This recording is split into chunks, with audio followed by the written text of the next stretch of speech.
This is why I'm here.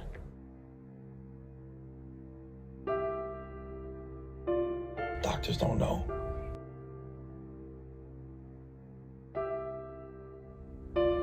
Not why me, try me.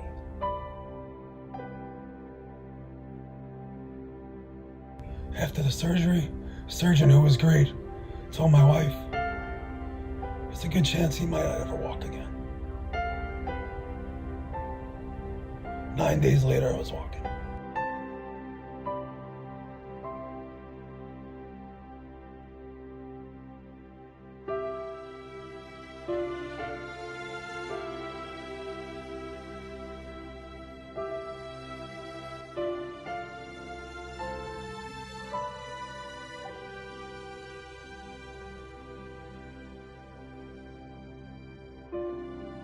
Next person I want to talk about has been in my life as a pretty long time as well.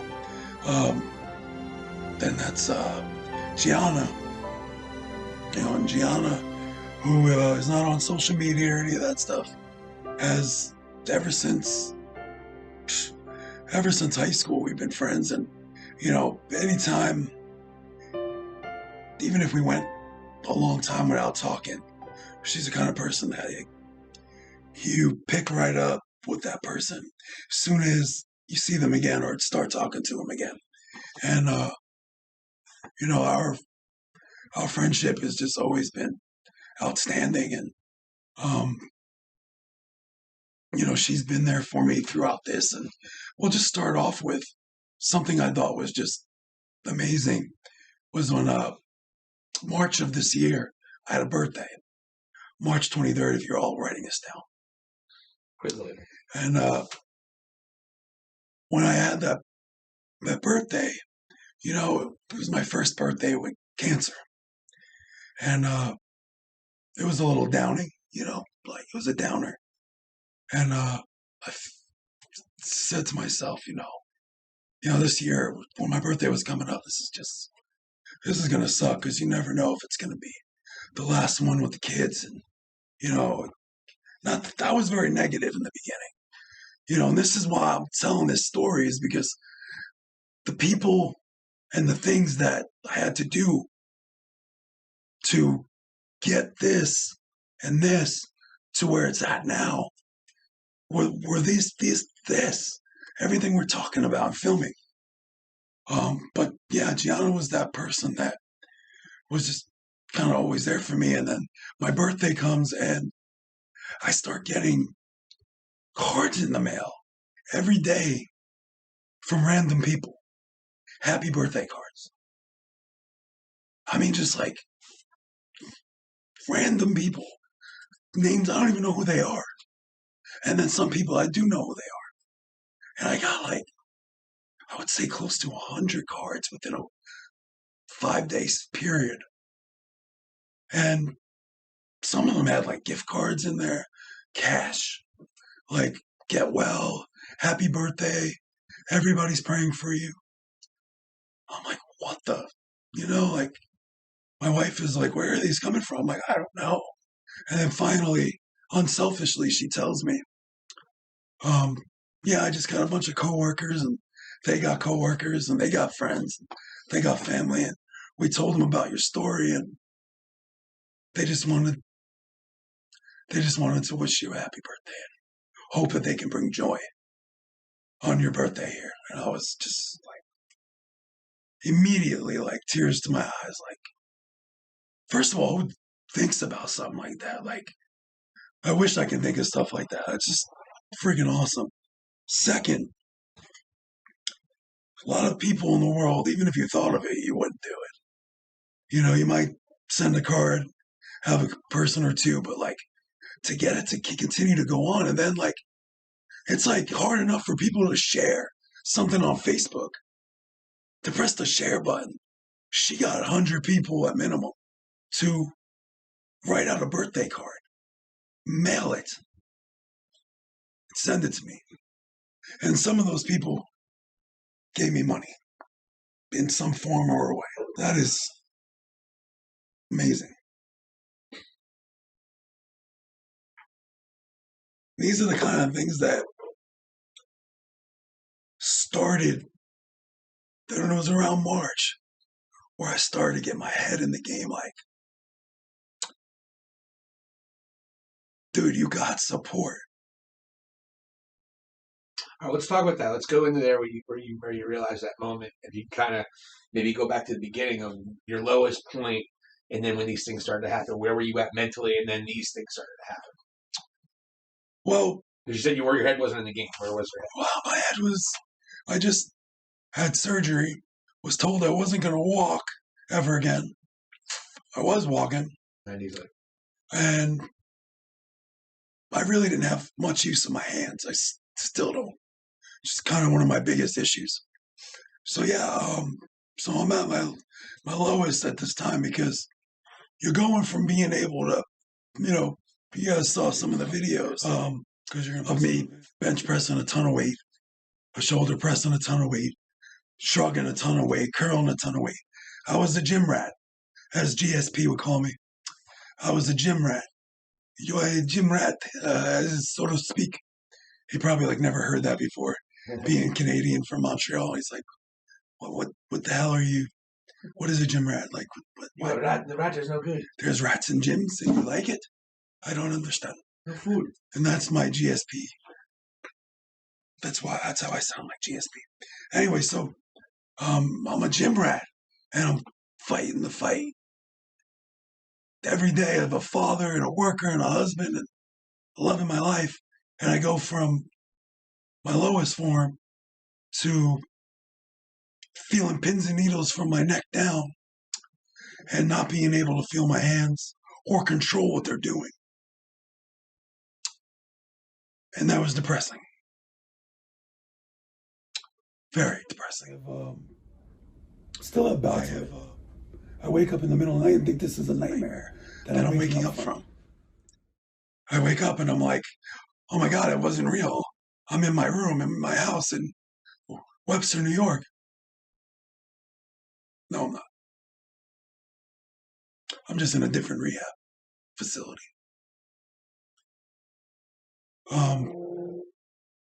Those lowest form, that was the lowest form. And that was really, I would say,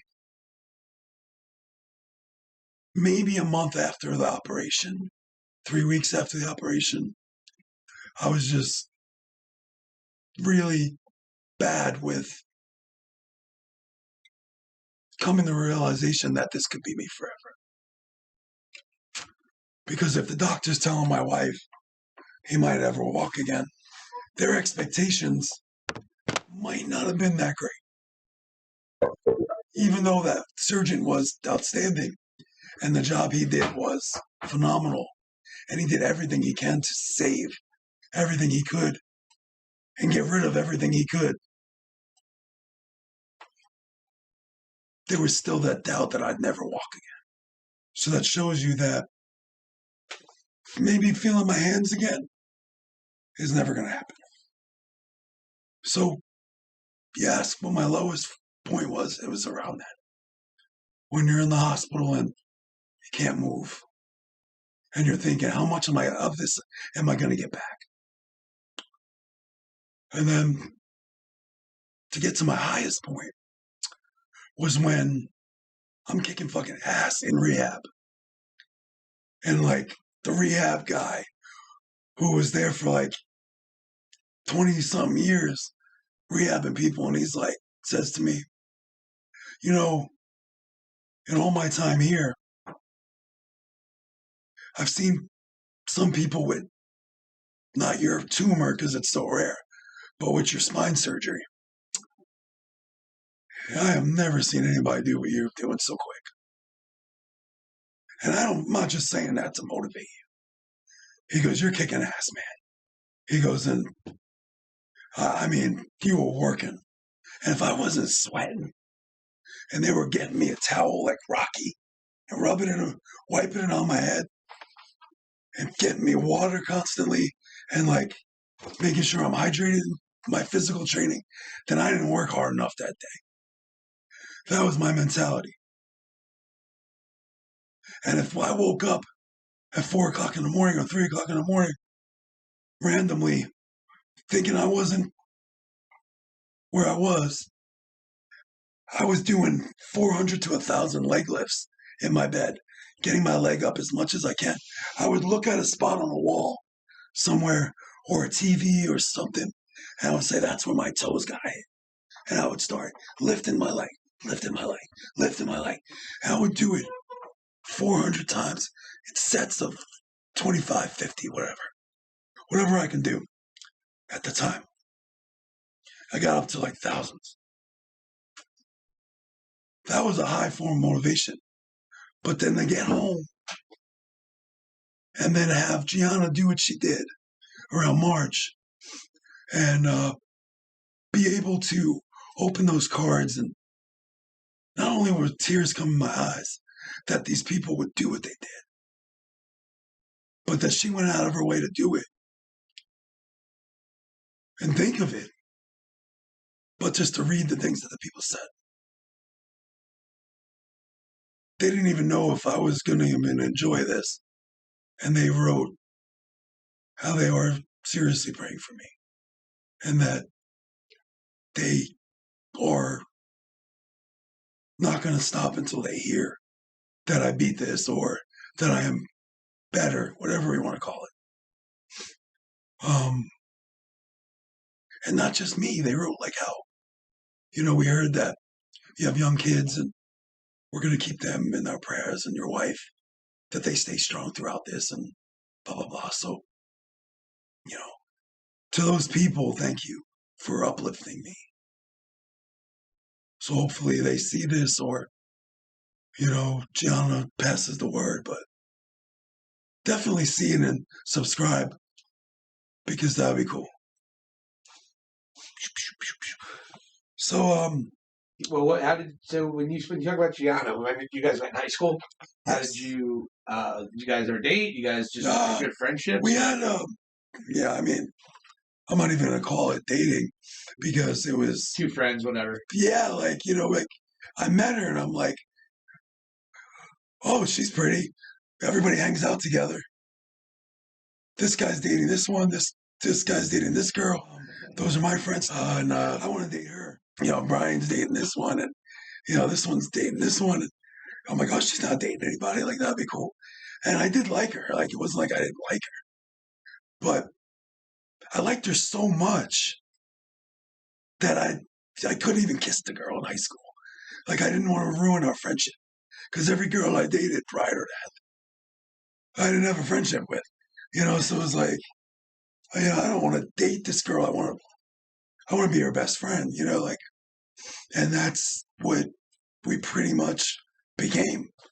Best friends. And she was in that group that throughout high school, every night I talked to her at the end of the night if I wasn't dating a girl. Like, she was the last girl I talked to. And it wasn't like we stopped talking when I had a girlfriend. I let girls know, like, that's how much of an impact this girl made on me. I just wanted to be her friend. And I'm so glad that she is my friend, because I am the one who lucked out there. She's a wonderful person. Now she's a mom, and a wonderful mom. And, throughout this fight, oh, by the way, her mom, her dad, her brothers, sisters, I love them all. Like, her whole family is just like the most fun family to be around. Like, we would go by their house and hang out and just walk in. Like, her mom would like pour orange juice for us. And like, for some reason I was like, yeah, I love orange juice. And like, anytime I came over, there was like orange juice with extra pulp there for me, especially from her mom. So it was like such a cool family to be around. Like, I love being there because I got along with every single one of them. Play basketball against her brother constantly. Like, we would just ball until, whoever lost the first game won the second game. Like, it was like that. And then her dad was like coolest guy. Like, he would just talk about sports and he complained about a lot of shit. But I was listening because I'm like, well, he's let me in his house and feeding me and buying me orange juice. So I'm just going to listen to whatever he has to complain about. And he can probably kick your ass because, like, he was a pretty mean-looking dude. And he's Italian, so you never know. And I'm like 15, so I'm like, I'm not messing with this guy. And he's letting me hang out with his daughters. Enough said. I don't know if I'd be that cool. But so yeah, our relationship was just great. But to go back to your original question, like, that was definitely a high point. I'm doing well. Rehab, back home. I'm walking up steps. I'm hanging out. I'm going through radiation. That wasn't very easy. Every morning we had to get up super early. Sarah drove me to radiation, waited in the car with me, with Ava, who we had to take to elementary school directly after that. And half the time, Sarah's taking our Zoom meetings because she's working from home at the time, from the car, waiting for me for radiation. So not everything was easy, but I was happy. I was home. I felt like I wasn't sick. I just had a major surgery. That's all I felt like. And I was with my kids. I was with my family. And I got one of my best friends organizing this mass happy birthday card sharing thing. I don't even know what to call it, but it brought cheer and love to my heart. So, Gianna, thank you for not only being my friend, but being my friend every single time I needed you. Because there would go sometimes months without me being the guy picking up the phone and texting, "How are you? How's it going?" And something happens and you're just there. I don't have to ask. You're just there. Countless amount of times you came and visited me. That's the kind of person she is, though. She's got to come and she's got to bring something, and she will be the person to ask 150 questions just to get it right. She don't care about the people behind her. She cares about you. Not that she doesn't care about others. Forget it. She got your back. And I always had her back, too. Nobody messed with her in high school. Nobody messed with her. And if they did, they paid the price. No, I didn't shoot them. Shooter McGavin. He beat the living shit out of them with his bare hands. Yeah, pretty much. So, that's that. Gianna, thank you for always being there, for being a wonderful friend. Even at times, if I wasn't, you were. But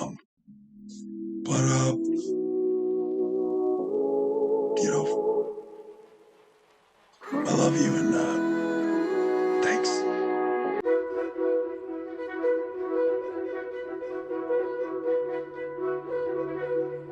This one definitely goes without saying.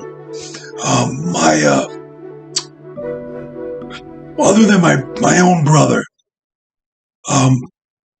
this was my first brother that I've ever had in my entire life that wasn't blood related. And Mike Brusco was my very first friend. I can honestly, other than my own siblings, Mike Brusco was my very first friend. And to this day, there's not an extended period that we go without talking to each other, or, being there for each other as much as possible. I mean, Mike and I are, best man at his wedding, godfather to his kid. He's godfather to one of my kids. I mean, he's Uncle Mike. I'm Uncle Anthony. It's just, it has never been different. He has, and his family have been family to me since I'm probably 5 years old. and he was probably 7. And ironically, he taught me how to ride a bike. I would only ride the big wheel.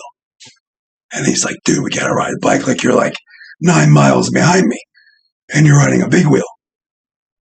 And I'm like, but it's the night ride a big wheel. Mikey. We always called him Mikey. Still to this day, my family calls him Mikey. Like, my whole family. And I'm like, it's Mike. And they're like, yeah, Mikey. I'm like, no, not Mikey. He's 45 years old. 44, 43, 43, 43, 43. And he doesn't like being called Mikey. It's Mike. But yet, to my family, he's Mikey. So did Mikey come today? Oh, yeah. So I've given up. I'm like, yeah, Mikey came. Damn it. I think of like that kid, like, hey, Mikey likes it. The Kicks commercial, like, or something like that. It was Kicks or Checks or Checks. Frosted Flakes. Frosted It was a gross one. With the tiger. Not Frosted Flakes. The other ones. Cornflakes, though. Yeah, that's the one I was thinking of. That was a rooster. Doesn't really matter. It doesn't matter what you think. Cheers. No, so we're